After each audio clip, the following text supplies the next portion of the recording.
afternoon. Good afternoon, ma'am.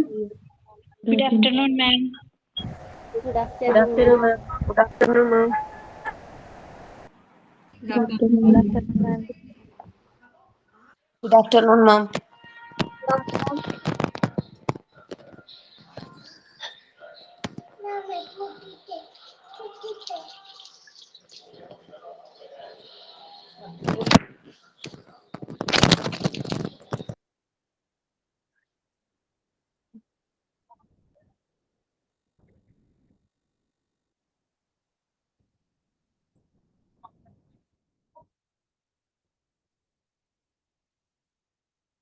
Good afternoon. എല്ലാവരും കേൾക്കുന്നുണ്ടോ?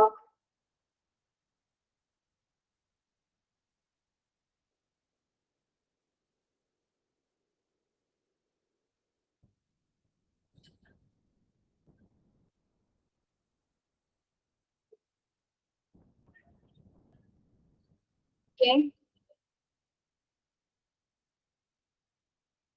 നിങ്ങളുടെ ചേറ്റ് ബാച്ചില് ഇന്ന് മുതൽ ഞാനുണ്ടാവും കേട്ടോ. എന്റെ പേര് ആതിര.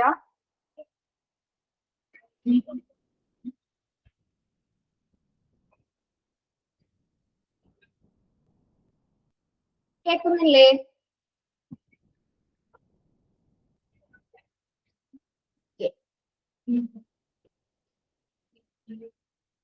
ഓക്കെ, അപ്പൊ നമ്മൾ ഇന്ന് എടുക്കാൻ പോകുന്ന ചാപ്റ്റർ 14 ആണ്.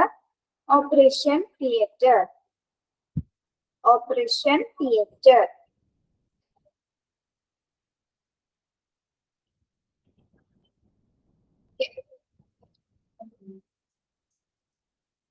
ഓക്കെ, അപ്പൊ എന്താണ് ഓപ്പറേഷൻ തിയേറ്റർ? OT.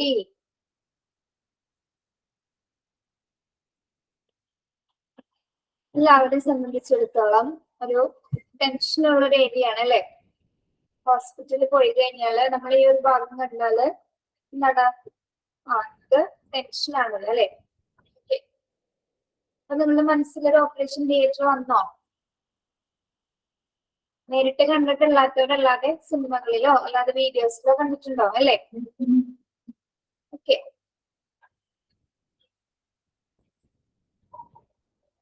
യെസ്.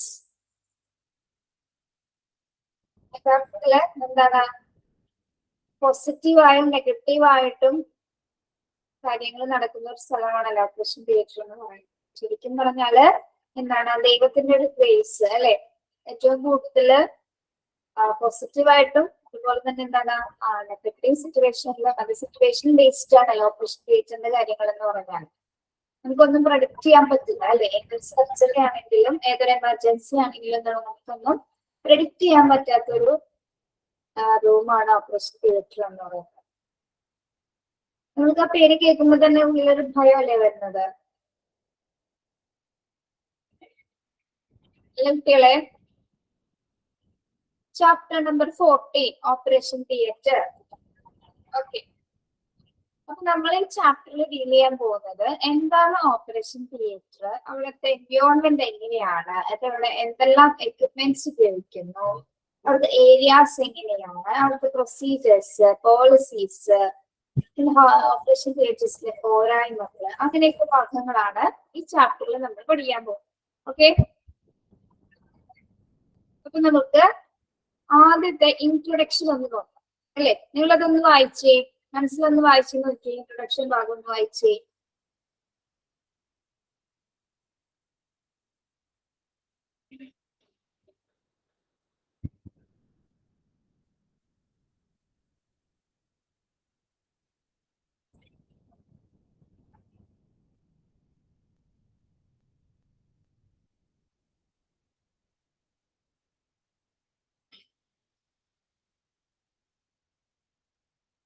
പറയുന്നത് ക്ലിയർ ആവണില്ലെങ്കിൽ പറയണം കേട്ടോ. കേൾക്കുന്നില്ല എങ്കിൽ മെസ്സേജ് ചെയ്യണേ.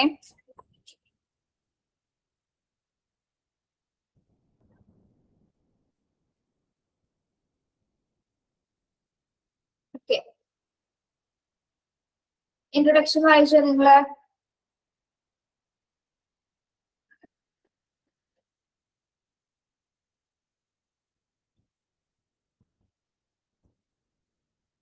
ഇൻട്രൊഡക്ഷൻ ഒന്ന് നോക്കാം.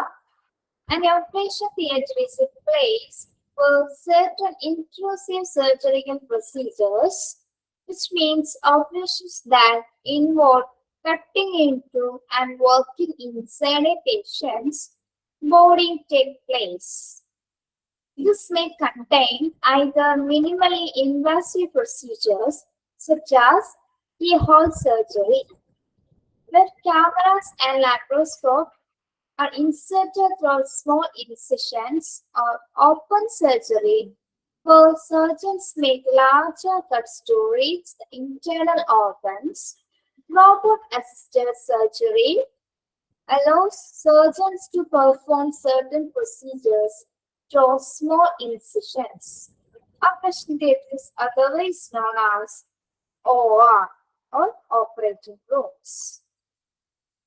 അപ്പൊ എന്താണ് ഒരു ഓപ്പറേഷൻ തിയേറ്റർ എന്നാണ്? എന്താണ് ഓപ്പറേഷൻ തിയേറ്ററിൽ നടക്കുന്ന പ്രൊസീജിയേഴ്സ്? എന്തെല്ലാം തരം പ്രൊസീജിയേഴ്സ് ആണ് ഓപ്പറേഷൻ തിയേറ്ററിൽ നടക്കുന്നത്? ഓപ്പറേഷൻ തിയേറ്റർ ശ്രദ്ധിച്ചിരിക്കുക കേട്ടോ. An operation theatre is a place for several intrusive surgical procedures. എന്താണ് intrusive surgical procedures എന്ന് പറഞ്ഞാല്? intrusive എന്ന് പറഞ്ഞാൽ എന്താണ്? അതായത് which means operations that involve cutting into and working inside a patient's body take place. എന്താണ് പറയുന്നത്? ശാസ്ത്രക്രിയ നടത്തുന്ന ഒരു വിഭാഗമാണല്ലേ ഓപ്പറേഷൻ തിയേറ്റർ എന്ന് പറഞ്ഞാല്. അതായത് രോഗിയുടെ ശരീരത്തില് ഒരു ശരീരം കുറിച്ച് അതിന്റെ അകത്ത് നടക്കുന്ന പ്രവർത്തനങ്ങൾ, പ്രൊസീജിയേഴ്സ് നോക്കുന്ന പ്രവർത്തനമാണ് എന്ത്? ഓപ്പറേഷൻ എന്ന് പറയുന്നത്. രോഗിയുടെ ശരീരം മുറിച്ചതിന് ശേഷം അതിന്റെ അകത്ത് നടക്കുന്ന പ്രവർത്തനങ്ങളെയാണ് നമ്മള് ഇൻട്രൂസീവ് സർജറിക്കൽ പ്രൊസീജിയേഴ്സ് എന്ന് പറയുന്നത്. ഓക്കെ, അതായത് വിവിധ തരത്തിലുള്ള എന്താണ് പ്രശ്നം എന്താ പറയാ? പ്രശ്നം എന്താണ് നമ്മൾ പറയുന്നത്? ശാസ്ത്രക്രിയ അല്ലെ? രോഗിയുടെ ശരീരത്തിൽ മുറിച്ച് ഭാഗങ്ങളിൽ നടക്കുന്ന പ്രൊസീജിയറിനാണ് നമ്മള് ശാസ്ത്രക്രിയ അല്ലെങ്കിൽ ഓപ്പറേഷൻ എന്ന് പറയുന്നത്.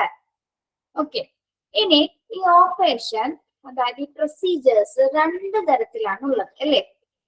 പ്രധാനമായിട്ടും ഫസ്റ്റ് വൺ പറയുന്നത് എന്താണ്? ഓപ്പൺ സർജറി വരുന്നുണ്ട്, അതുപോലെ തന്നെ എന്താണ് മിനിമൽ സർജറിയും വരുന്നുണ്ട്. ഓപ്പൺ സർജറി എന്ന് പറയുന്നത് എന്താണ്? Open surgery where surgeons make larger cuts to reach internal organs. അതായത് ശരീരത്തിലെ വലിയൊരു ഭാഗം കട്ട് ഇന്റേണൽ ഓർഗൻസ് വലിയ മുറിവിലൂടെ അല്ലെ, വലിയ മുറിവിലൂടെ കട്ട് ചെയ്യുന്ന പ്രൊസീജിയേഴ്സ് ആണ് എന്ത്? ഓപ്പൺ സർജറി എന്ന് പറയുന്നത്. അതെ, അപ്പൊ കീഹോൾ സർജറി എന്ന് പറയുമ്പോൾ എന്തായിരിക്കാം? സ്മോൾ ഇൻസിഷൻസ് ഉപയോഗിച്ച്. സ്മോൾ ഇൻസിഷൻസ് എന്ന് പറയുന്നത് എന്താണ്? ചെറിയ ചെറിയ മുറിവുകൾ കേട്ടോ. ഇൻസിഷൻസ് എന്ന് വെച്ചാല് മുറിവുകൾ. ചെറിയ മുറിവുകൾ ഉപയോഗിച്ച് നടത്തുന്ന സർജറിയാണ് എന്ത്? കീഹോൾ സർജറി എന്ന് പറയുന്നത്. മൂന്നാമത്തെ വിഭാഗം വരുന്നതാണ് എന്ത്? Robot assisted surgery. എന്താണ് റോബോട്ട് അസിസ്റ്റഡ് സർജറി എന്ന് പറഞ്ഞാല്? അതായത് ഇത് പൂർണ്ണമായും റോബോട്ടിക് സംവിധാനങ്ങൾ ഉപയോഗിച്ചിട്ടാണ് ഈ സർജറി നടത്തപ്പെടുന്നത്. മാത്രമല്ല അതിന്റെ പൂർണ്ണ നിയന്ത്രണം കമ്പ്യൂട്ടർ ആയിരിക്കും. ഇവിടെ പറഞ്ഞിട്ടില്ല, പുറത്തുള്ള കാര്യങ്ങളാണ് പറഞ്ഞുകൊണ്ടിരിക്കുന്നത് കേട്ടോ. അപ്പോ നമ്മൾ ഈ ഇൻട്രൊഡക്ഷൻ ഭാഗത്ത് മാത്രം ഒതുങ്ങി നിൽക്കാതെ ബാക്കി ആ സർജറി പ്രൊസീജിയേഴ്സുകൾ എന്താണെന്ന് ഡീറ്റെയിൽ ആയിട്ട് മനസ്സിലാക്കിയിരിക്കേണ്ടത് അത്യാവശ്യമാണ് കേട്ടോ. ഓക്കെ, ദെൻ പിന്നെ എന്താണ് പറയുന്നത്? Operation theatre is otherwise known as OR. OR എന്ന് പറയുന്നത് എന്താണ്? Operating room. ഓപ്പറേഷൻ തിയേറ്ററിനെ പറയുന്ന മറ്റൊരു പേരാണ് ഇത് OR റൂംസ് അഥവാ ഓപ്പറേറ്റിംഗ് റൂംസ് എന്ന് പറയുന്നത്. ഇത്രയും ഭാഗമാണ് ഇൻട്രൊഡക്ഷനിൽ വരുന്നത്. ഇനി നമുക്കൊന്നുകൂടി അത് ഡീറ്റെയിൽ ആയിട്ട് നോക്കാം.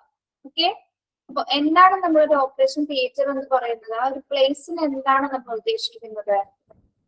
ഏത് തരം പ്രൊസീജിയേഴ്സ് ആണ് ഒരു ഓപ്പറേഷൻ തിയേറ്ററിൽ നടക്കുന്നത്? ഏത് തരം പ്രൊസീജിയേഴ്സ് ആണ്? ഏത് തരം പ്രൊസീജിയേഴ്സ് ആണ്? ഇൻട്രൂസീവ് സർജറിക്കൽ പ്രൊസീജിയേഴ്സ് ആണ് അവിടെ നടക്കുന്നത്. അതായത് ഒരു പേഷ്യന്റിന്റെ രോഗിയുടെ ശരീരത്തിൽ മുറിച്ച് അകത്ത് നടക്കുന്ന പ്രവർത്തനങ്ങള് നടക്കുന്ന പ്രൊസീജിയർ ആണ് എന്ത് ഓപ്പറേഷൻ എന്ന് പറയുന്നത്. ഓക്കെ, ഇനി ഇവിടെ കീഹോൾ സർജറിനെ കുറിച്ച് പറയുന്നുണ്ട്. അപ്പൊ എന്താണ് കീഹോൾ സർജറി എന്ന് നമുക്കൊന്ന് നോക്കാം. എല്ലാവർക്കും തന്നെ അത് അറിഞ്ഞിരിക്കണമെന്നില്ല. നിങ്ങളുടെ കൂട്ടത്തിൽ ആരെങ്കിലും കീഹോൾ സർജറി ചെയ്തിട്ടുണ്ടോ? നമ്മുടെ ക്ലാസ്സിൽ ആരെങ്കിലും ചെയ്തിട്ടുണ്ടോ? കീഹോൾ സർജറി ചെയ്തിട്ടുണ്ടോ?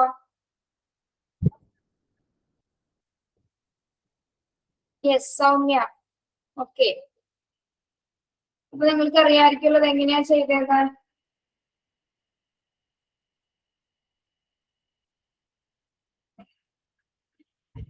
അറിയാം. ഓക്കെ, അപ്പൊ നമ്മുടെ കൂട്ടത്തിൽ അറിയാത്തവരും ഉണ്ടായിരിക്കും അല്ലെ. അപ്പൊ അവർക്ക് വേണ്ടിയിട്ട് നമുക്ക് എന്താണ് കീഹോൾ സർജറിയെ കുറിച്ചൊന്ന് ഡീറ്റെയിലായിട്ട് നോക്കാം. നിങ്ങൾക്ക് ഇത് അറിഞ്ഞിരിക്കാൻ വേണ്ടിയിട്ട് പറയുന്നതാണ് കേട്ടോ. നിങ്ങളുടെ എക്സാമിന്റെ ഭാഗത്തായിട്ടൊക്കെ വരുന്നില്ല, ഇൻട്രൊഡക്ഷൻ ഭാഗത്തൊക്കെ നമ്മളത് പറയേണ്ടതാണ്. അപ്പൊ അതുകൊണ്ട് പറയുന്നതാണ്, ശ്രദ്ധിച്ചിരിക്കാം.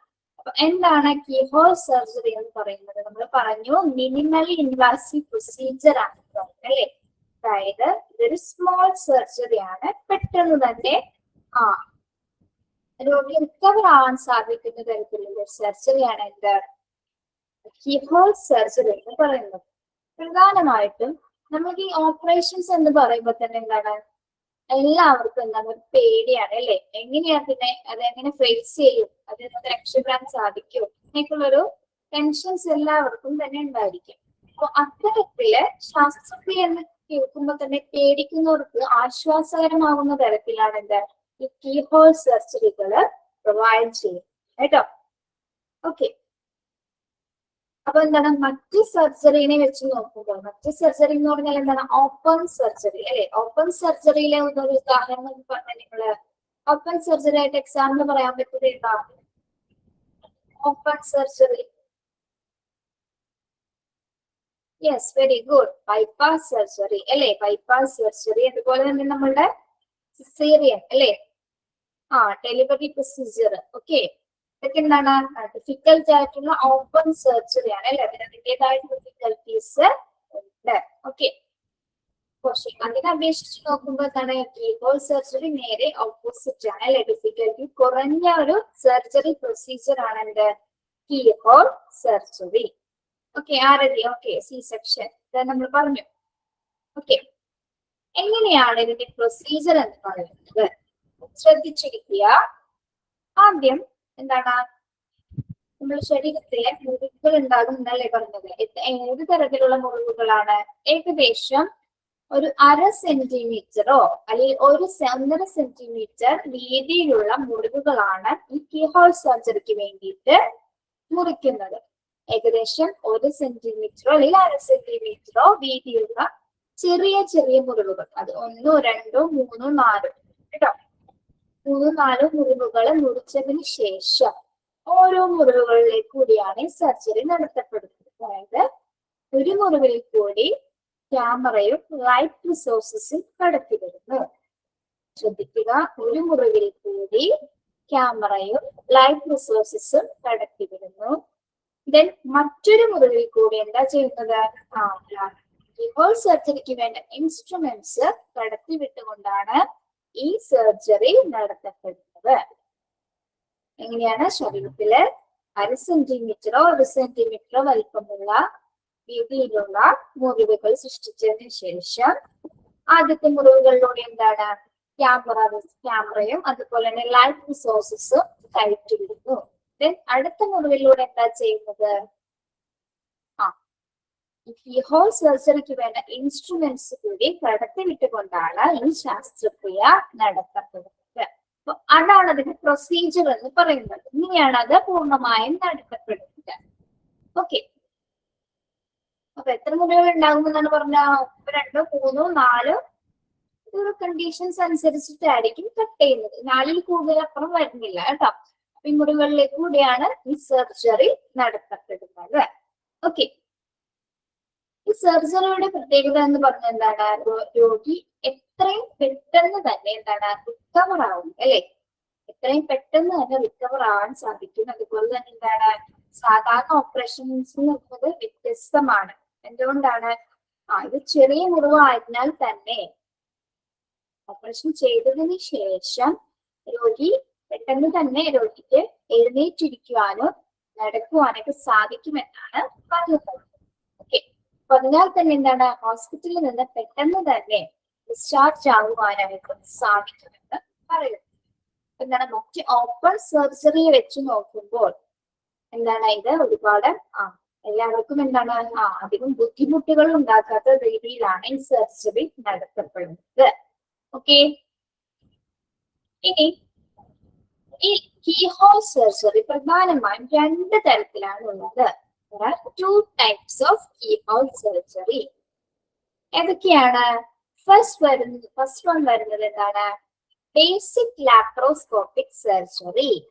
Basic laparoscopic surgery. കീഹോൾ സർജറിനെ തന്നെ പറയുന്ന പേരാണ് കേട്ടോ ലാപ്രോസ്കോപ്പി എന്ന് പറയുന്നത്. ഓക്കെ, കീഹോൾ സർജറി 2 ടൈപ്സിൽ വരുന്നുണ്ട്. ഏതൊക്കെയാണ്? First one basic laparoscopic surgery. Second one എന്താണ്? Advanced laparoscopic surgery. ഏതൊക്കെയാണ് കീഹോൾ സർജറി 2 ടൈപ്സിൽ വരുന്നത്? ബേസിക് ലാപ്രോസ്കോപ്പിക് സർജറിയും അഡ്വാൻസ്ഡ് ലാപ്രോസ്കോപ്പിക് സർജറി. ഓക്കെ, ഏതൊക്കെ സർജറീസ് ആണ് കീഹോൾ സർജറി വരുന്നത്? ഏതൊക്കെ ടൈപ്സ് ആണ് വരുന്നത്? പറഞ്ഞു കുട്ടികളെ.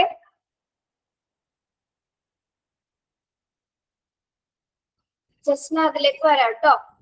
2 ടൈപ്സ് ഉണ്ടെന്ന് പറഞ്ഞു. ഏതൊക്കെയാണ്? Basic and advance. Okay, basic laparoscopic സർജറിയില് എന്തൊക്കെയാണ് വരുന്നത് നോക്കാം. അതായത് പിത്തസഞ്ചി, അതുപോലെ തന്നെ ഹെർണിയ, അപ്പൻഡിക്സ്, അങ്ങനെയുള്ള ബേസിക് ആയിട്ട് വരുന്ന അസുഖങ്ങൾക്ക് വേണ്ടിയിട്ടാണ് എന്ത് ഈ സർജറി ബേസിക് ലാപ്രോസ്കോപ്പിക് സർജറി നടത്തുന്നത്. നിങ്ങൾ അപ്പൻഡിക്സ് മാത്രം ഓർത്ത് വെച്ചാൽ മതി കേട്ടോ. അപ്പൻഡിക്സ് ഇതിൽ വരുന്നു ബേസിക് ലാപ്രോസ്കോപ്പിക് സർജറിയിലാണ് വരുന്നത്. അഡ്വാൻസ്ഡ് ലാപ്രോസ്കോപ്പിക് സർജറിയിൽ എന്തൊക്കെ വരും? ഇതൊരു ഡിഫിക്കൽട്ട് ആയിട്ടുള്ള പ്രൊസീജിയർ ആയിരിക്കും. അതായത് എന്താണ് വയറിനുള്ളിലെ ക്യാൻസർ ഡിഫിക്കൽട്ട് ആയിട്ട് വരുന്ന കുറച്ചുകൂടി ബുദ്ധിമുട്ടുള്ള അസുഖങ്ങളിലായിരിക്കും, പ്രത്യേകിച്ച് ക്യാൻസർ കേട്ടോ. അതിനൊക്കെ വേണ്ടിയിട്ടാണ് ഇത് അഡ്വാൻസ്ഡ് ലാപ്രോസ്കോപ്പിക് സർജറി നടത്തുന്നത്. ഓക്കെ, അപ്പൊ കീഹോൾ സർജറി നമ്മൾ 2 തരത്തിലുണ്ടെന്ന് പറഞ്ഞു. ബേസിക് ഉണ്ട്, അഡ്വാൻസ്ഡ് ഉണ്ട്. ബേസിക് ലാപ്രോസ്കോപ്പി അപ്പൻഡിക്സ്, ഹെർണിയ, പിത്തസഞ്ചി അങ്ങനെയുള്ള കാര്യങ്ങൾക്ക് വേണ്ടിയിട്ടും. ദെൻ അഡ്വാൻസ് ലാപ്രോസ്കോപ്പി എന്തിനു വേണ്ടിയാണ്? വയറിനുള്ളിലെ ക്യാൻസർ അതുപോലുള്ള ഡിഫിക്കൽട്ട് ആയിട്ടുള്ള അസുഖങ്ങൾക്ക് വേണ്ടിയിട്ടാണ് അഡ്വാൻസ്ഡ് ലാപ്രോസ്കോപ്പിക് സർജറി ചെയ്യുന്നത്. ഓക്കെ, അത്രയും കാര്യങ്ങൾ മനസ്സിലാക്കി വെക്കാം കേട്ടോ. നമ്മൾ കുറെ നേരം ഒന്ന് പറഞ്ഞുകൊണ്ടിരിക്കണം keyhole surgery, laparoscopic surgery, open surgery എന്നൊക്കെ പറയുന്നത് അല്ലെ. അപ്പോ ഞാനിത് ചോദിക്കട്ടെ, നമ്മൾക്ക് ഈ സർജറീസ് ഒക്കെ സേഫ് ആണോ? ഈ സർജറികളൊക്കെ സേഫ് ആണോ? നോക്കിയോട്ടെ, ഏത് തന്നെ സർജറി ആയാലും സേഫ് ആണോ? നോ അല്ലേ, ഒരിക്കലും അല്ല. നമുക്കൊന്നും ഒന്നും തന്നെ പറയാൻ പറ്റില്ല. കാരണം പക്ഷെ എന്നാലും എന്താണ്, നമുക്ക് സർജറി ചെയ്യാതിരിക്കാൻ നിവർത്തിയുമില്ല അല്ലെ. ഇതിന് എല്ലാത്തിനും എന്താണ് മെറിറ്റ്സും ഡീമെറിറ്റ്സും ഉണ്ട് അല്ലെ. ഓരോത്തിനും നല്ല വശങ്ങളുണ്ട്, മോശമായ വശങ്ങളുണ്ട്. ഓക്കെ, അത് സിറ്റുവേഷൻ ബേസ്ഡ് ആയിരിക്കും അല്ലെ. റിസ്ക് അനുസരിച്ചിട്ടായിരിക്കും ഓരോ സർജറിയുടെ റിസൾട്ട് വരാന്ന് പറയുന്നത്. റിസ്ക് അനുസരിച്ചിട്ടായിരിക്കും. ചില കേസസിൽ എന്താണ് വലിയ പ്രശ്നമില്ലാതെ അത് കംപ്ലീറ്റ് ചെയ്യാനായിട്ട് സാധിക്കും. ചില കേസസിൽ എന്താണ് രോഗിയുടെ കണ്ടീഷൻസ് അനുസരിച്ചിട്ട് അല്ലെ. ഒരു പ്രൊസീജിയർ ചെയ്യുമ്പോൾ ആ രോഗിക്ക് ഉണ്ടാവുന്ന കണ്ടീഷൻ ചേഞ്ചസ് ഉണ്ടാവും അല്ലെ. പെട്ടെന്നായിരിക്കും നമ്മളുടെ ശരീരത്തിന് വ്യത്യാസങ്ങൾ വരിക അല്ലെ. നമുക്കൊന്നും പ്രെഡിക്റ്റ് ചെയ്യാൻ പറ്റില്ല. അപ്പൊ എന്താണ് ആ ചേഞ്ചസിനനുസരിച്ചിട്ട് ആ സർജറിയിൽ ഡിഫിക്കൽട്ടീസ് ഉണ്ടാകാം. ചിലപ്പോൾ സക്സസ് ആകാം, ചിലപ്പോൾ സക്സസ് ആകാതെയും വരാം. അപ്പൊ ഇതെന്താണ്, ഇത് നമുക്ക് ഒരിക്കലും പ്രെഡിക്റ്റ് ചെയ്യാൻ പറ്റുന്ന ഒരു കാര്യമല്ല ഏതൊരു സർജറി ആയാൽ പോലും. ഓക്കെ, ഇത് സേഫ് ആണോ എന്ന് ചോദിക്കുമ്പോ എന്താ പറയുന്നത്? നമ്മുടെ ആധുനിക വൈദ്യശാസ്ത്രത്തിലെ ഏതൊരു ചികിത്സയും അതിനൊരു സ്റ്റാൻഡേർഡ് വരുന്നത് വരെ, നമ്മുടെ ആധുനിക വൈദ്യശാസ്ത്രത്തില് ഏത് ചികിത്സയാണെങ്കിൽ പോലും തന്നെ അതിനൊരു സ്റ്റാൻഡേർഡ് വരുന്നത് വരെ അത് എന്ത് ചെയ്യപ്പെടുന്നുണ്ട്? ട്രയൽ ചെയ്യപ്പെടും അല്ലേ? ഇപ്പൊ നമുക്കൊരു ഉദാഹരണം പറയുകയാണെങ്കിൽ നമ്മുടെ ഹൃദയം മാറ്റിവെക്കൽ ശസ്ത്രക്രിയയൊക്കെ ഇല്ലേ, അതൊക്കെ എത്ര പ്രാവശ്യം ചെയ്തിട്ടുണ്ട്? ട്രയൽ ചെയ്തിട്ടില്ലേ? ട്രയൽ ചെയ്തിട്ടുണ്ടോ അത്?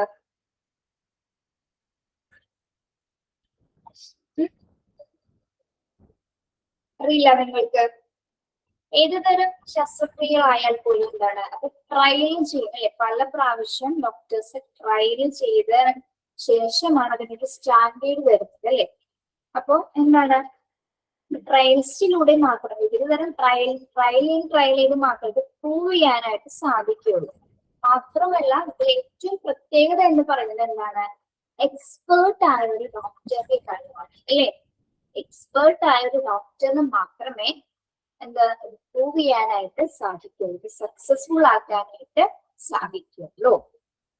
എക്സ്പേർട്ട് ആയ ഡോക്ടേഴ്സിന്റെ കഴിവാണ് ഒരു രോഗിയുടെ ശരിക്കും നോക്കാൻ ജീവൻ എന്ന് പറയുന്നത് അല്ലെ? അപ്പോ എന്താണ് എക്സ്പീരിയൻസ് ആയിട്ടുള്ള ഡോക്ടേഴ്സിന്റെ അവര് പഠിച്ച കാര്യങ്ങൾ, അവരുടെ എഫക്ട്സ് ഒക്കെയാണ് അവരവിടെ അപ്ലൈ ചെയ്യുന്നത്. ഓക്കെ, അപ്പൊ അതിനനുസരിച്ചിട്ടുള്ള ഒരു റിസൾട്ട് എന്തായാലും വർക്ക് ചെയ്യുന്നവരാണെങ്കിൽ അതിനനുസരിച്ചുള്ള റിസൾട്ട് ഉണ്ടായിരിക്കും തന്നെ ചെയ്യുന്നതാണ് പറയുന്നത് കേട്ടോ. അപ്പൊ ഏതിനും സേഫ് ആണോ എന്ന് നമുക്ക് പറയാൻ പറ്റില്ല, പക്ഷെ നമ്മൾ എന്താണ് ഒരു വിശ്വാസം അല്ലെ, ട്രസ്റ്റിന്റെ പേരിൽ അത് നമ്മൾ ഡോക്ടേഴ്സിൽ നമ്മൾ എന്താ, ഇപ്പൊ നമ്മളൊരു അസുഖം വന്നാല് ഹോസ്പിറ്റലിൽ പോകുന്നു, ഡോക്ടർ പറയുന്ന പ്രിസ്ക്രിപ്ഷൻസ് നോക്കി മരുന്ന് കഴിക്കുന്നത് എന്തുകൊണ്ടാണ്? നമ്മൾക്ക് അത് വിശ്വാസമാണ് അല്ലെ? അത് കഴിച്ചാൽ മാറുന്നുള്ളത് നമ്മുടെ ഒരു ട്രസ്റ്റ് ആണ്. അപ്പൊ ഒരു ട്രസ്റ്റ് ഇല്ലാതെ നമ്മളൊന്നും ചെയ്യില്ലല്ലോ, വിശ്വാസം ഇല്ലാതെ നമുക്കൊന്നും ചെയ്യാൻ പറ്റില്ല. നമ്മളുടെ ഒരു വിശ്വാസം ഉണ്ട്, പിന്നെ തരുന്ന ഡോക്ടേഴ്സിന്റെ കൈപുണ്യം അങ്ങനെ വേണമെങ്കിലും പറയാം അല്ലെ? അപ്പൊ അങ്ങനെയൊക്കെയാണ്. അപ്പൊ നമുക്ക് ഈ മെഡിക്കൽ ഫീൽഡിൽ ഒരു കാര്യവും തന്നെ പ്രെഡിക്റ്റ് ചെയ്യാനായിട്ട് സാധിക്കുന്നത്, എസ്പെഷ്യലി ഓപ്പറേഷൻ തിയേറ്ററിലെ പ്രൊസീജിയേഴ്സ് കേട്ടോ. ഓക്കെ, അപ്പൊ അറിഞ്ഞിരിക്കാൻ വേണ്ടിയിട്ട് എക്സ്പ്ലനേഷൻസ് തരുന്നതാണ് കേട്ടോ. ഇനി ഇപ്പൊ നമ്മൾ സർജറീസിനെ കുറിച്ച് പറഞ്ഞു. ഇത് എല്ലാവർക്കും ഒരേപോലെ ചെയ്യാൻ പറ്റും കുട്ടികളെ? ഇതെല്ലാവർക്കും എല്ലാ ശരീരപ്രകൃതിയുള്ളവർക്കും ചെയ്യാൻ ഒരേപോലെ ചെയ്യാൻ സാധിക്കുമോ? ഇല്ല അല്ലേ? എന്തുകൊണ്ടാണ്? നമ്മൾ ഓരോരുത്തരും വ്യത്യസ്തരാണ്. നമ്മളുടെ ഓരോ ഫിസിക്കൽ കണ്ടീഷൻ എന്ന് പറയുന്നത്, നമ്മുടെ ആരോഗ്യാവസ്ഥ എന്ന് പറയുന്നത് ഒരിക്കലും എല്ലാവരുടെയും ഒരുപോലെയല്ല, വ്യത്യസ്തമാണ് അല്ലെ? അതിനാൽ തന്നെ എന്താണ് ഏജ്, ഹെൽത്ത് കണ്ടീഷൻ ബേസ്ഡ് ആയിട്ട് എന്താണ് രോഗികളുടെ ആ ഒരു തീവ്രത നമുക്ക് മനസ്സിലാക്കാനോ ആ തീവ്രത എത്രത്തോളം എന്നുള്ളത് നമുക്ക് അറിയാൻ പറ്റില്ല. എപ്പോഴാണ് അത് മൂർച്ഛിക്കുന്നത്, എപ്പോഴാണ് അത് കുറയുന്നത്, നമുക്ക് പ്രഷർ വേരിയേഷൻസ്, അങ്ങനെ അതുപോലെ തന്നെ ഡയബറ്റിക് പേഷ്യൻസ് അവർക്കൊക്കെ എന്താണ് പെട്ടെന്ന് അവരുടെ ബോഡിയിൽ ചേഞ്ചസ് ഉണ്ടാവാൻ സാധിക്കുന്നത്. അതുപോലെ തന്നെ ഈ കീഹോൾ സർജറി, അതുപോലെ തന്നെ കുറച്ച് ഡിഫിക്കൽട്ട് ആയിട്ടുള്ള സർജറികള് പ്രധാനമായും ശ്വാസതടസ്സമുള്ള രോഗികൾക്കുണ്ട്. ഇത്തരത്തിലുള്ള സർജറി ഡോക്ടേഴ്സ് സജസ്റ്റ് ചെയ്യാറില്ല. അതായത് ഇത്തരത്തിലുള്ള സർജറിയിൽ പെട്ടെന്ന് തന്നെ അവർക്ക് എന്താണ് ശ്വാസതടസ്സം ഉണ്ടാകാൻ ചാൻസസ് ഉണ്ട് എന്നാണ് പറയുന്നത്. അപ്പൊ അങ്ങനെയുള്ള രോഗികൾക്ക് ഇത്തരത്തിലുള്ള സർജറീസുകൾ ഒഴിവാക്കുന്നു എന്നാണ് പറയുന്നത്. പക്ഷെ എന്നിരുന്നാൽ പോലും ശ്വാസതടസ്സം ഉണ്ടായാൽ പോലും അതിനെ റിക്കവർ ചെയ്യുന്ന എക്യുപ്മെന്റ്സ് എവിടെ ഉണ്ടായിരിക്കും? ഓപ്പറേഷൻ തിയേറ്റേഴ്സിൽ ഉണ്ടായിരിക്കും. പക്ഷെ പറയുന്നത് എന്താണ്? ഒരു ഡിഫിക്കൽട്ട് ആയിരിക്കും എന്നാണ് പറയുന്നത് കേട്ടോ. ശ്വാസതടസ്സം വന്നാല് ഡിഫിക്കൽട്ട് ആയിരിക്കും എന്നാണ് പറയുന്നത്. ശബ്ദം ക്ലിയർ അല്ല എന്നാണോ ഫാത്തിമ പറയുന്നത്?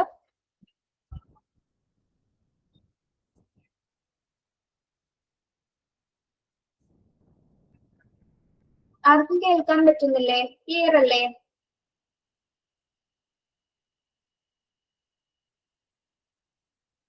ഓക്കെ ഓക്കെ ഓക്കെ കേൾക്കാം. ഓക്കെ, അപ്പൊ എന്താണ്? അപ്പൊ എല്ലാ രോഗികൾക്കും ഇത് ഒരുപോലെ ഫലപ്രദമാകണമെന്നില്ല. അതുപോലെ തന്നെ എന്താണ് ശ്വാസതടസ്സം ഉള്ളവർക്ക്, ഡയബറ്റിക്സ് പേഷ്യൻസിനൊക്കെ എന്താണ് ഈ സർജറി കൃത്യമായിട്ട് അത് അവർക്ക് ചെയ്യാൻ സാധ്യമാവുന്നില്ല എന്നാണ് പറയുന്നത്. ഓക്കെ, അപ്പൊ അത്രയാണ് എന്ത് കീഹോൾ സർജറിയിൽ വരുന്നത്. കീഹോൾ സർജറി എന്ന് പറയുന്നത് എന്താണ്? സ്മോൾ മുറിവുകൾ ഉണ്ടാക്കി, സ്മോൾ ഇൻസിഷൻസ് ഉണ്ടാക്കി അതിൽ കൂടെ ക്യാമറയും ലൈറ്റ് റിസോഴ്സസും അതുപോലെ തന്നെ എന്താണ് ഇപ്പോൾ ഇൻസ്ട്രുമെന്റ്സും കയറ്റി വിട്ടുകൊണ്ടാണ് ഈ സർജറി നടത്തുന്നത്. ഇതിന് പ്രധാനമായും 2 ടൈപ്സ് സർജറികളാണ് ഉള്ളത്. ഏതൊക്കെയാണ്? ബേസിക് ലാപ്രോസ്കോപ്പിക് സർജറി, അതുപോലെ അഡ്വാൻസ്ഡ് ലാപ്രോസ്കോപ്പിക് സർജറി. ഓക്കെ, അപ്പൊ അത്രയും കാര്യങ്ങളാണ് കീഹോൾ ശസ്ത്രക്രിയയിൽ വരുന്നത്. താക്കോൽ ദ്വാര ശസ്ത്രക്രിയ എന്ന് മലയാളത്തിൽ പറയും അല്ലെ. അപ്പൊ ഇത്രയും കാര്യങ്ങളാണ് കീഹോളിൽ വരുന്നത്. കീഹോൾ സർജറിനെ കുറിച്ച് എന്തെങ്കിലും ഡൗട്ട് ഉണ്ടോ?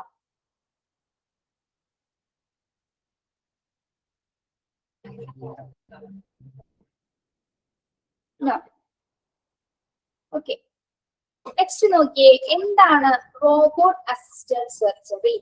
എന്തായിരിക്കാം റോബോട്ട് അസിസ്റ്റഡ് സർജറി എന്ന് പറയുന്നത്? പൂർണ്ണമായും റോബോട്ടിക് സംവിധാനങ്ങളായിരിക്കും. അത് അവിടെ കൊടുത്തിട്ടില്ല, എക്സ്ട്രാ പോയിന്റ് പറയുന്നതാണ്.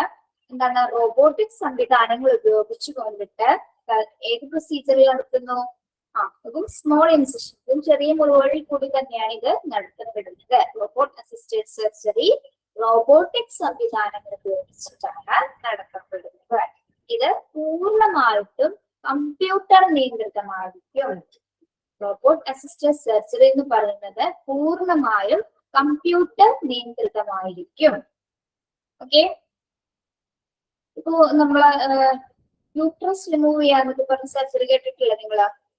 യൂട്രസ് റിമൂവൽ ഇതൊക്കെ ഇപ്പൊ ഈ റോബോട്ട് അസിസ്റ്റഡ് സംവിധാനങ്ങൾ വെച്ചിട്ടാണ് ഇപ്പൊ ചെയ്തു വരുന്നത് കേട്ടോ. റോബോട്ട് അസിസ്റ്റഡ് സംവിധാനങ്ങൾ വെച്ചിട്ടാണ് യൂട്രസ് റിമൂവൽ സർജറി അതുപോലെയുള്ള ചെറിയ സർജറികളൊക്കെ ചെയ്തു വരുന്നത്. ഓക്കെ, അപ്പൊ സ്ത്രീകൾക്ക് കുറച്ചുകൂടി എന്താണ് പെയിൻ റിലീഫ് ആയിട്ടുള്ള സർജറീസ് ആണ് ഈ ഇത്തരത്തിലുള്ള വരുന്ന സ്മോൾ ഇൻസിഷൻസ് ഉപയോഗിച്ച് വരുന്ന സർജറീസ്. സ്ത്രീകൾ മാത്രമല്ല പുരുഷന്മാരുടെ. ഓക്കെ, അപ്പൊ അത്തരം കാര്യങ്ങളാണ് നമ്മുടെ ഇൻട്രൊഡക്ഷൻ ഭാഗത്ത് വരുന്നത് കേട്ടോ. നിങ്ങൾക്ക് എന്താണ് ഒരു ഓപ്പറേഷൻ തിയേറ്റർ എന്ന് ഒരു ഏകദേശം ഒരു ധാരണ കിട്ടിയിട്ടുണ്ടാവും എന്ന് വിചാരിക്കുന്നു. ഈ ഭാഗങ്ങളിൽ എവിടെയെങ്കിലും ക്ലിയർ ആവാത്തതുണ്ടോ? ഇൻട്രൊഡക്ഷൻ ഭാഗത്തിൽ എവിടെയെങ്കിലും നിങ്ങൾക്ക് മനസ്സിലാവാത്തതുണ്ടോ?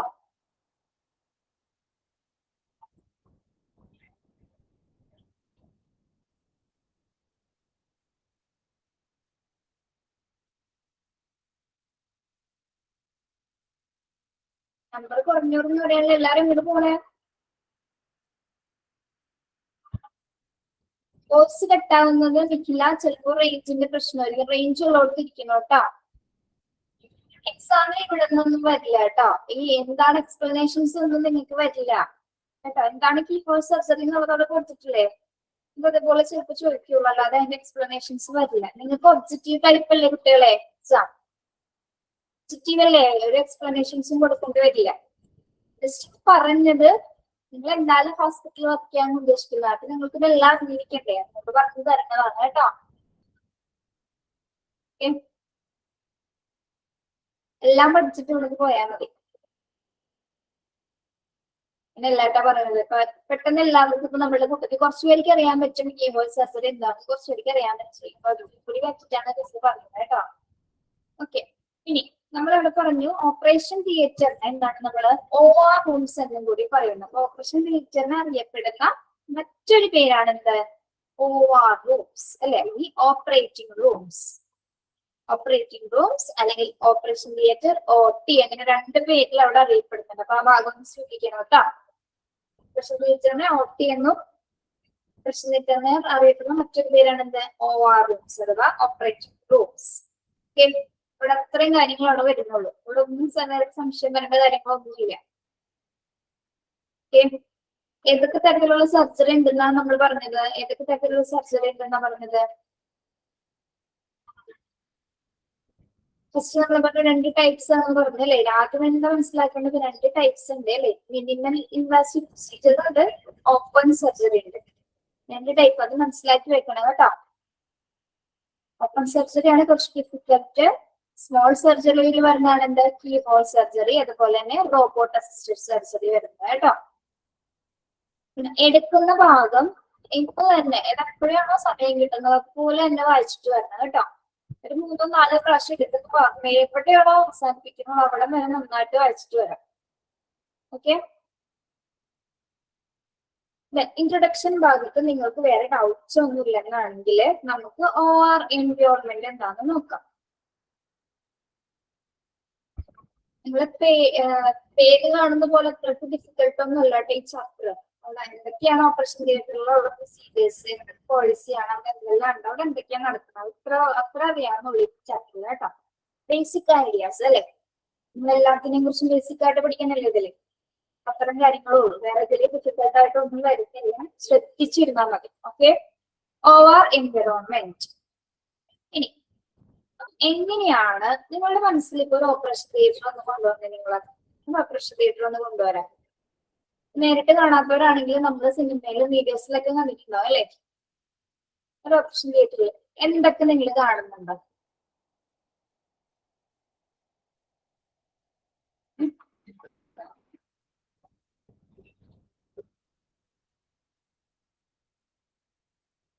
ഇതൊക്കെ കാണാൻ സാധിക്കും ഓപ്പറേഷൻ റൂമിൽ. ലൈറ്റ്സ് ഉണ്ടാവും. അവിടെ നോക്കാതെ പറയാം. ബെഡ് ഉണ്ടാവും. Okay, oxygen mask, cloth, equipments.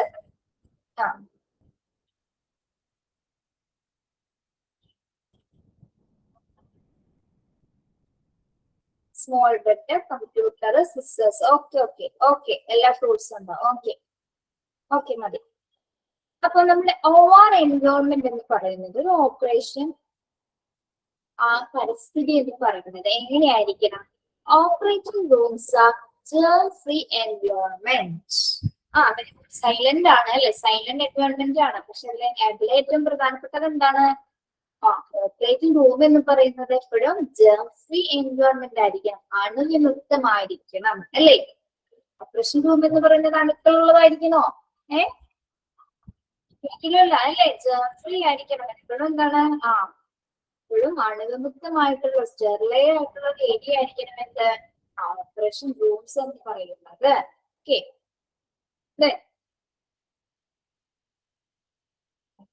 all personnel should wear protective clothing named scrubs as well as shoe covers, masks, caps, eye shields and other covering to prevent the spread of germs.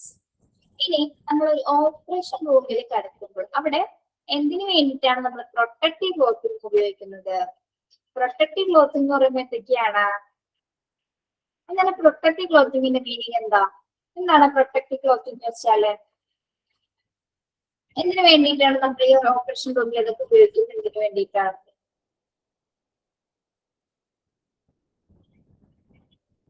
Gems spread ആവാതിരിക്കാനായിട്ട് അല്ലെ? Very good. എന്താണ് Gems spread ആവാതിരിക്കാൻ വേണ്ടിയിട്ട് നമ്മൾ prevent ചെയ്യാൻ വേണ്ടിയിട്ട് suitable ആയിട്ട് കുറച്ച് വസ്ത്രങ്ങൾ അവിടെ ധരിക്കുന്നുണ്ട്. എന്തൊക്കെയാണ് അവിടെ മെയിൻ ആയിട്ട് പറയുന്നത്? സ്ക്രബ്സ്, ഷൂ കവേഴ്സ്, മാസ്കുകള്, ക്യാപ്പുകള്, eye shields and other covering preventing to prevent the spread of germs അല്ലെ? ഇൻഫെക്ഷൻസ്, യാതൊരു വിധത്തിലുള്ള ഇൻഫെക്ഷൻസ് വരാതിരിക്കാൻ വേണ്ടിയിട്ടാണ് ഇത്തരത്തിലുള്ള മാസ്കും ക്യാപ്പുകളും നമ്മൾ ഉപയോഗിക്കുന്നത്. ഓക്കെ, ഇനി അതായത് ഒരിക്കലും തന്നെ എന്താണ് ജെംസ് ഒരിക്കലും സ്പ്രെഡ് ആവാനായിട്ട് അവിടെ അനുവദിക്കരുത്. അത് പ്രിവെന്റ് ചെയ്യാൻ വേണ്ടിയിട്ടാണ് ഇത്തരത്തിൽ നമ്മൾ ഇത്തരത്തിലുള്ള പ്രൊട്ടക്റ്റീവ് ക്ലോത്ത്സുകൾ അവിടെ ഉപയോഗിക്കുന്നത്. ഓക്കെ, നിങ്ങൾക്ക് ഓർമ്മ വരുന്നുണ്ട് പച്ച കളറുള്ള തൊപ്പിയൊക്കെ ഇല്ലേ സർജന്മാർ വെക്കുന്ന കണ്ടിട്ടില്ലേ? നിങ്ങള് ടിവിയില് കണ്ടിട്ടുണ്ടാവല്ലോ. യെസ്. പിന്നെ അവരുടെ വസ്ത്രം എങ്ങനെയാണ്? ഇങ്ങനെ ബാക്കിൽ ഇങ്ങനെ കെട്ടാന്ന് കരുതില്ലേ അല്ലെ? ഗൗൺ എങ്ങനെയല്ലേ? വള്ളി വരുന്ന ടൈപ്പ്. ഇപ്പൊ ഒരുപാട് വ്യത്യാസങ്ങൾ വന്നിട്ടുണ്ട്. ഓക്കെ, മാസ്ക് അറിയാലോ. പിന്നെ അവിടെ പ്രത്യേകതരം ഷൂ കവേഴ്സുകൾ ഉണ്ടായിരിക്കും ആ റൂമില്. നമ്മൾ അകത്ത് കയറുകയാണെങ്കിൽ എന്താണ്, നമ്മുടെ പേഷ്യന്റിനെ കാണാനായിട്ട് കയറുകയാണെങ്കിൽ എന്താണ്, നമ്മൾക്കും അത് വേറെ എടുത്ത് മാത്രം അവിടെ അകത്ത് നമ്മളെ കയറ്റുള്ളൂ അല്ലെ? പിന്നെ എന്താണ്, നമ്മുടെ കൈയും നന്നായിട്ട് സാനിറ്റൈസ് ചെയ്തതിനു ശേഷം ഗ്ലൗസ് പിടിപ്പിക്കും. ഓക്കെ, എങ്കിൽ മാത്രമേ അതിന്റെ അകത്ത് കയറാനായിട്ട് അനുവദിക്കുള്ളൂ. ഓക്കെ, ഇനി നമ്മൾ ആ ഓപ്പറേഷൻ റൂം ഒന്ന് ആലോചിച്ചിട്ട് നമ്മളിപ്പോ പറഞ്ഞ മാസ്കുകൾ ഉണ്ട്, ഇങ്ങനെ ഷൂസ് കവേഴ്സ് ഇടും, ഐ ഷീൽഡ്സ് ഒക്കെ ഇടുന്നുണ്ട്.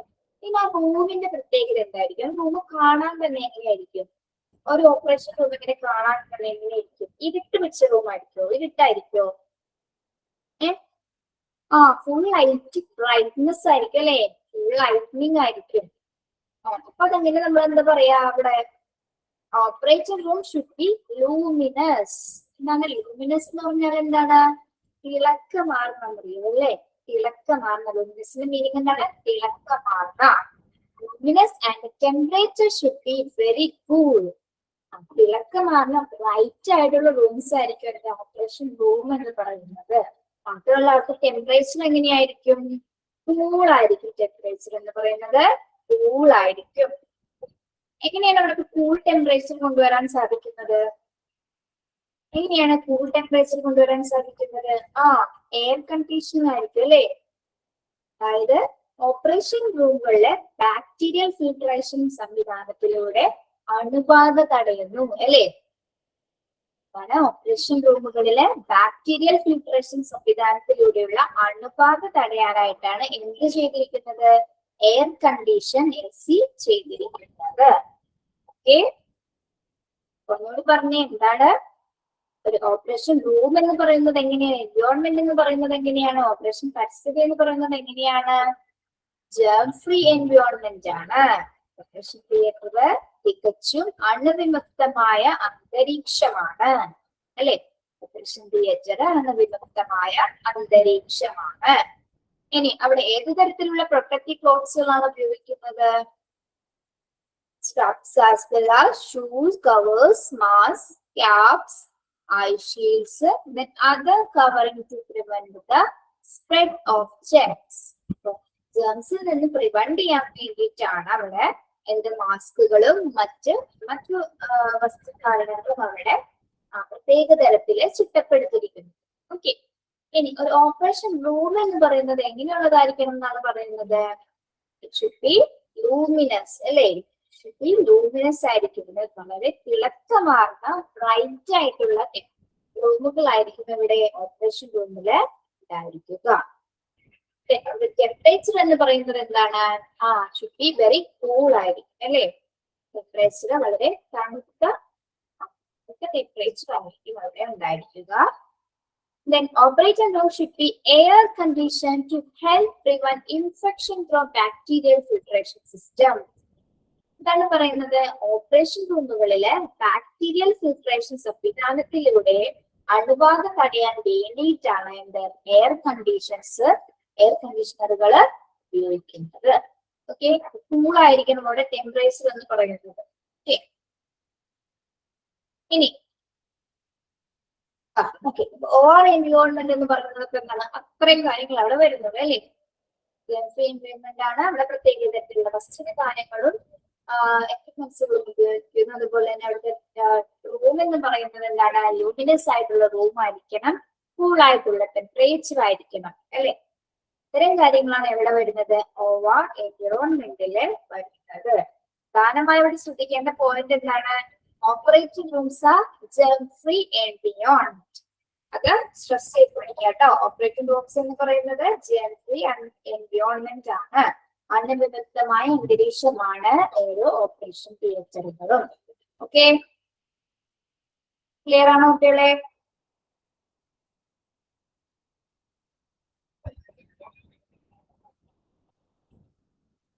യെസ്, പക്കം വരുന്നുണ്ടോ?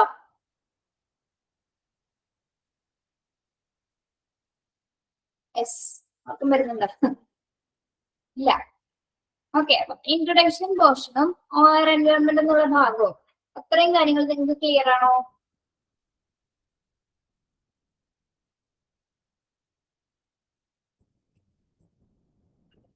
ക്ലിയർ. ഇങ്ങനെയാണെങ്കിൽ നമ്മൾക്ക് ഓവർ എക്യുപ്മെന്റ് എന്താണെന്ന് കൂടി നോക്കാലോ. നമ്മളിപ്പോ പറഞ്ഞത് ഒരു ഓപ്പറേഷൻ തിയേറ്ററിന്റെ അന്തരീക്ഷം എങ്ങനെയായിരിക്കും എന്നാണ് പറയുന്നത് അല്ലെ.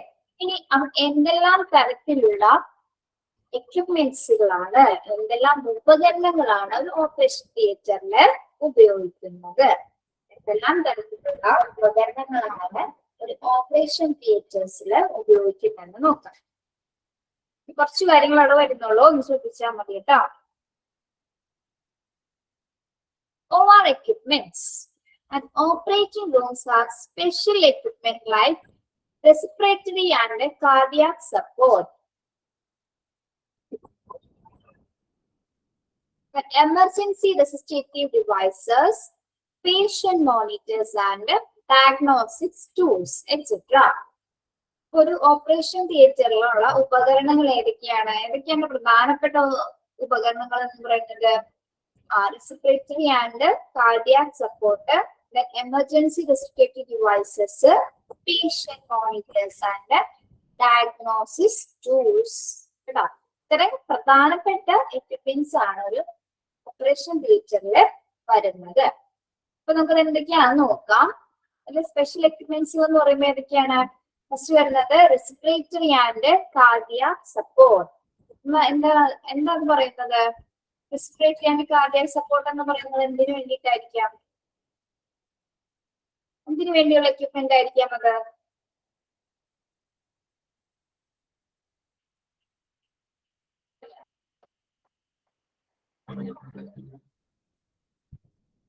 എന്തിനു വേണ്ടിയിട്ടാണ്? ശ്വസന ഹൃദയ സപ്പോർട്ട് അല്ലേ?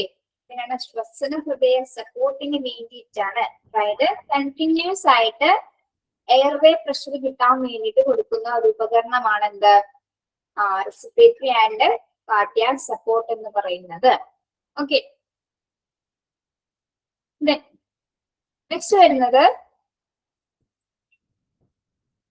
റെസിസ്റ്റേറ്റീവ് ഡിവൈസസ്. റെസിസ്റ്റേറ്റീവ് ഡിവൈസസ് എന്ന് പറയുന്നത് എന്തായിരിക്കാം? അതായത് നമ്മളുടെ ലങ്സ് വികസിപ്പിക്കാൻ വേണ്ടിയിട്ട്, അതായത് പെട്ടെന്ന് ഒരു രോഗി അൺകോൺഷ്യസ് ആവുകയോ അതായത് അബോധാവസ്ഥയിലാവുകയോ അല്ലെങ്കിൽ പെട്ടെന്ന് തന്നെ എന്താണ് ശ്വാസതടസ്സം നേരിടുകയോ ചെയ്താൽ അതിന് വേണ്ടിയിട്ട് ഉപയോഗിക്കുന്ന ഡിവൈസസ് ആണ് റെസിസ്റ്റേറ്റീവ് ഡിവൈസസ്. അതായത് ലങ്സ് വികസിപ്പിക്കാൻ വേണ്ടിയിട്ട് ഉപയോഗിക്കുന്ന ഡിവൈസ് ആണ് എന്താ റെസിസ്റ്റേറ്റീവ് ഡിവൈസസ് എന്ന് പറയുന്നത്. നോട്ട് ചെയ്ത് വെക്കുക. ഇതിനു വേണ്ടിയിട്ടാണ് ലങ്സ് വികസിപ്പിക്കാൻ വേണ്ടിയിട്ട് ഉപയോഗിക്കുന്ന ഡിവൈസ് ആണിത്. അതായത് ഒരു രോഗി പെട്ടെന്ന് അൺകോൺഷ്യസ് ആവുകയോ അല്ലെങ്കിൽ അബോധാവസ്ഥയിലാവുകയോ അല്ലെങ്കിൽ ശ്വാസതടസ്സം നേരിടുകയോ ചെയ്യുമ്പോഴാണ് ഇത്തരത്തിലുള്ള ഡിവൈസസുകൾ ഉപയോഗിക്കുന്നത്. Okay, next patient monitors. എന്തായിരിക്കും പേഷ്യന്റ് മോണിറ്റേഴ്സ്? നമ്മളിപ്പോ ഓപ്പറേഷൻ റൂംസിൽ മാത്രമല്ല, അല്ലാതെ കാഷ്വാലിറ്റി പോയാലും പേഷ്യന്റ് മോണിറ്റേഴ്സ് കാണാൻ സാധിക്കും. പേഷ്യന്റ് മോണിറ്റേഴ്സ് എന്തൊക്കെ വരുന്നുണ്ട്? ശ്രദ്ധിക്കുക. Patient monitors that means records, അതായത് നമ്മളുടെ പേഴ്സണൽ ഡീറ്റെയിൽസ് റെക്കോർഡ് ചെയ്യും. പേഴ്സണൽ ഡീറ്റെയിൽസ് എന്ന് പറയുന്നത് എന്തൊക്കെയാണ്? ബയോമെട്രിക് വാല്യൂസുകൾ. അതായത് ബയോമെട്രിക് വാല്യൂസ് എന്ന് പറഞ്ഞാൽ എന്തൊക്കെയാണ്? നമ്മുടെ ബ്ലഡ് പ്രഷർ, അതുപോലെ heart rate, body temperature and oxygen saturation. ശ്രദ്ധിച്ചേ, എന്താണ് പേഷ്യന്റ് മോണിറ്റേഴ്സിൽ നമ്മൾ പ്രധാനമായിട്ടും നോക്കുന്നത്? എന്തൊക്കെയാണ്? ബയോമെട്രിക് വാല്യൂസ് ആണ്. പേഷ്യന്റിന്റെ ബയോമെട്രിക് വാല്യൂസ് എന്ന് പറഞ്ഞാൽ എന്തൊക്കെയാണ്? ബയോമെട്രിക് വാല്യൂസ് എന്തൊക്കെയാണ്? ബ്ലഡ് പ്രഷർ, BP, അതുപോലെ തന്നെ ഹാർട്ട് റേറ്റ്, ബോഡി ടെമ്പറേച്ചർ. നമ്മൾ ഹാർട്ട് ബീറ്റ്സ് ആണ് ഉദ്ദേശിക്കുന്നത് കേട്ടോ. Body temperature, oxygen saturation. ഇത്തരം കാര്യങ്ങളാണ് ഓക്സിജൻ ലെവൽ ചെക്ക് ചെയ്യുന്നത് കേട്ടോ. ഒരു ഓക്സിജൻ ലെവൽ നോർമൽ ലെവൽ എത്രയാണ് അറിയാമോ നിങ്ങൾക്ക്? ഓക്സിജൻ ലെവൽ നോർമൽ ലെവൽ എത്രയാണ്?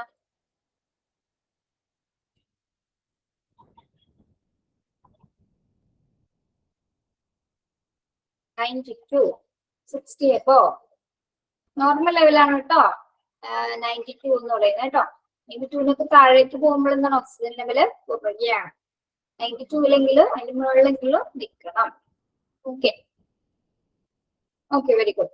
ഓക്കെ, അപ്പൊ അതാണ് പേഷ്യന്റ് മോണിറ്റേഴ്സ് വരുന്നത്. നമ്മള് ഒരു മോണിറ്റർ പോലെ എന്താ പറയാ, നിങ്ങൾ കണ്ടിട്ടുണ്ടാവും അല്ലെ? മനസ്സിലായെന്ന് വിചാരിക്കുന്നു. അതിലെന്താണ് ഇത്തരം കാര്യങ്ങൾ അവിടെ രേഖപ്പെടുത്തിയിട്ടുണ്ടാവും. ഹാർട്ട് റേറ്റ് ഉണ്ടാവും, ബ്ലഡ് പ്രഷർ ഉണ്ടാവും, ഓക്സിജൻ സാച്ചുറേഷൻ, ഹാർട്ട് ബീറ്റിൻ്റെത് അല്ലെ?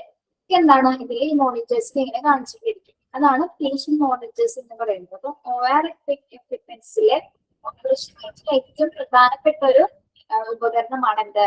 പേഷ്യന്റ് മോണിറ്റർ എന്ന് പറയുന്നത്. ഇനി എന്താണ് ഡയഗ്നോസിസ് ടൂൾസ്?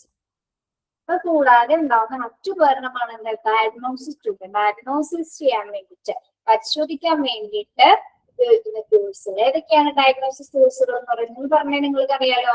ഡയഗ്നോസിസ് ടൂൾസ് ഏതാണ്? പറ. ഡയഗ്നോസിസ് ടൂൾ എന്താണ്?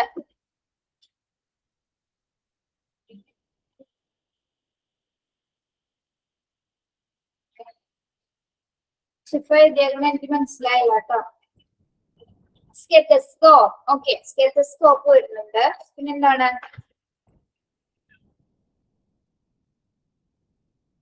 Okay, stethoscope. Then other different equipments, അവിടെ ഉപയോഗിക്കുന്ന ബാക്കി പരിശോധനയ്ക്ക് വേണ്ടിയിട്ട് ഉപയോഗിക്കുന്ന ബാക്കി എല്ലാ എക്യുപ്മെന്റ്സും ഇതിൽ വരുന്നുണ്ട്. തെർമോമീറ്റർ, BP നോക്കുന്നത്, അതുപോലെ തന്നെ ഓക്കെ, അങ്ങനെ വരുന്ന എല്ലാ എക്യുപ്മെന്റ്സും എന്താണ്? മൈക്രോസ്കോപ്പ്. ഓക്കെ, എല്ലാം ഇതിൽ വരുന്നതാണ്, ഡയഗ്നോസിസ് ടൂൾസിൽ വരുന്നത്. നമ്മൾ അത്രയും മനസ്സിലാക്കാന്നുള്ളത് വലിയ കാര്യമായിട്ടൊന്നും ചിന്തിക്കേണ്ട കേട്ടോ. സ്റ്റെതസ്കോപ്പ് വരുന്നുണ്ട്, പിന്നെ BP നോക്കുന്ന മെഷീൻസ് ഉപയോഗിക്കും, തെർമോമീറ്റർ, അങ്ങനെ കാര്യങ്ങൾ. അതൊക്കെ ടൂൾസുകൾ എവിടെ വരും? എല്ലാ ടൂൾസുകളും എവിടെ ഉണ്ടായിരിക്കും? ടൂൾസിൽ ഉണ്ടായിരിക്കുന്നതാണ് കേട്ടോ. ഓക്കെ, അപ്പൊ ഇനി പറഞ്ഞപ്പോ OR എക്യുപ്മെന്റ്സിൽ ഏതൊക്കെയാണ്, ഏതെല്ലാം ഉപകരണങ്ങളാണ് നമ്മൾ ഒരു ഓപ്പറേഷൻ റൂംസിലെ ഓപ്പറേഷൻ തിയേറ്ററിൽ ഉപയോഗിക്കുന്ന സ്പെഷ്യൽ എക്യുപ്മെന്റ്സ് എന്ന് പറഞ്ഞാൽ ഏതൊക്കെയാണെന്ന് പറഞ്ഞേ.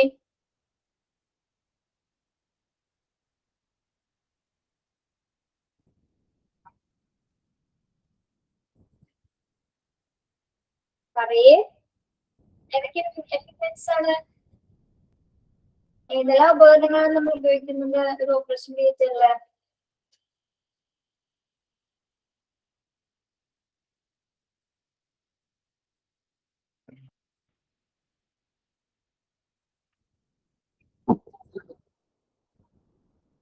An operating room has special equipment like respiratory and cardiac support, emergency respiratory devices, patient monitors and diagnosis tools.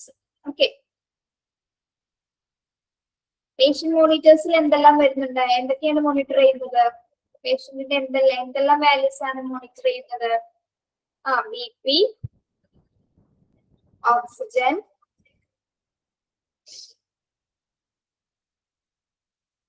heart rate, temperature,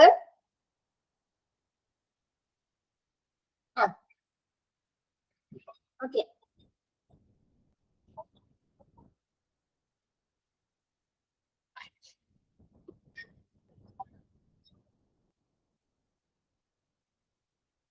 ഇതൊക്കെയാണ് പേഷ്യൻസിന്റെ ബയോമെട്രിക് വാല്യൂസ് ആയിട്ടുള്ള. എന്തൊക്കെയാണ് biometric values? Blood pressure, heart rate, oxygen saturation, heart rate. ഇവയൊക്കെ എവിടെയാണ് കാണിക്കപ്പെടുന്നത്? Patient മോണിറ്റേഴ്സിൽ. അപ്പൊ തന്നെ അത് monitor ചെയ്ത് പറ്റും. പേഷ്യന്റിനാണോ അയാളുടെ കംപ്ലീറ്റ് ഡീറ്റെയിൽസും അവിടെ ആ മോണിറ്റേഴ്സിൽ അത് സ്ക്രീനിൽ കാണിച്ചുകൊണ്ടേയിരിക്കും കേട്ടോ. ഓക്കെ, ബയോമെട്രിക് വാല്യൂസ് ആണ് എന്തൊക്കെയാണ്? BP, ഓക്സിജൻ സാച്ചുറേഷൻ, പിന്നെന്താ ബോഡി ടെമ്പറേച്ചർ, ഹാർട്ട് റേറ്റ് ഒക്കെ എന്ത് വരുന്നതാണ്? ബയോമെട്രിക് വാല്യൂസ് ആണ് കേട്ടോ. അതൊക്കെ മോണിറ്റർ ചെയ്തിരിക്കുന്നത് എന്തിലാണ്? Patient monitors. ഓരോ ബെഡിലും ഓരോ പേഷ്യൻസിന് വേണ്ടിയിട്ട് സ്പെഷ്യൽ ആയിട്ട് എന്താണ് മോണിറ്റേഴ്സ്, പേഷ്യന്റ് മോണിറ്റേഴ്സ് അതിന്റെ ഫ്രണ്ടിന് മുകളിൽ തന്നെ ഉണ്ടായിരിക്കും.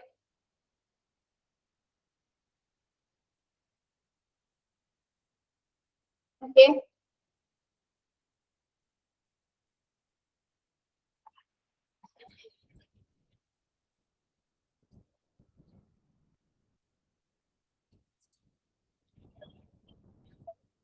ഇപ്പൊ നമ്മളിപ്പോ എവിടം വരെ പറഞ്ഞു?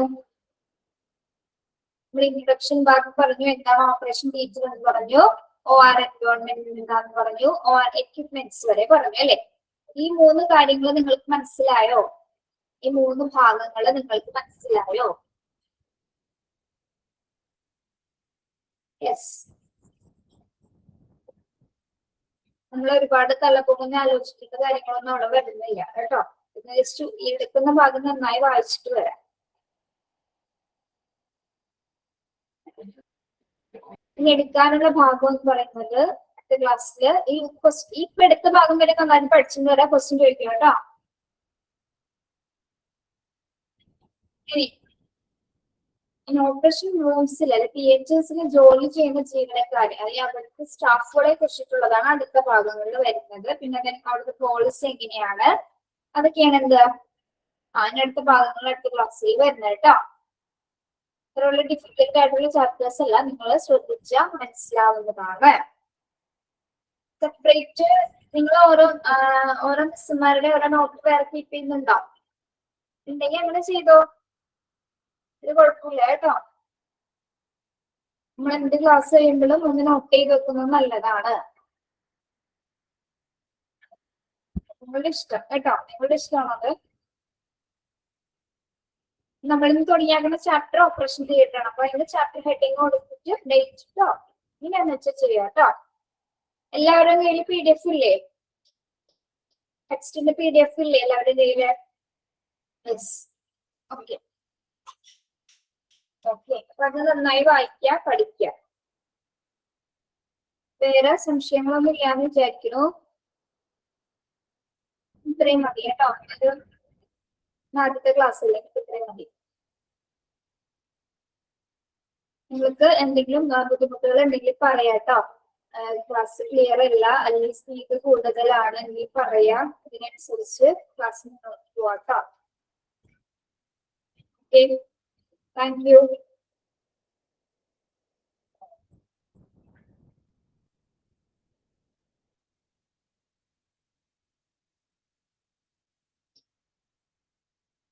ലീവ് ചെയ്തോളൂ കേട്ടോ.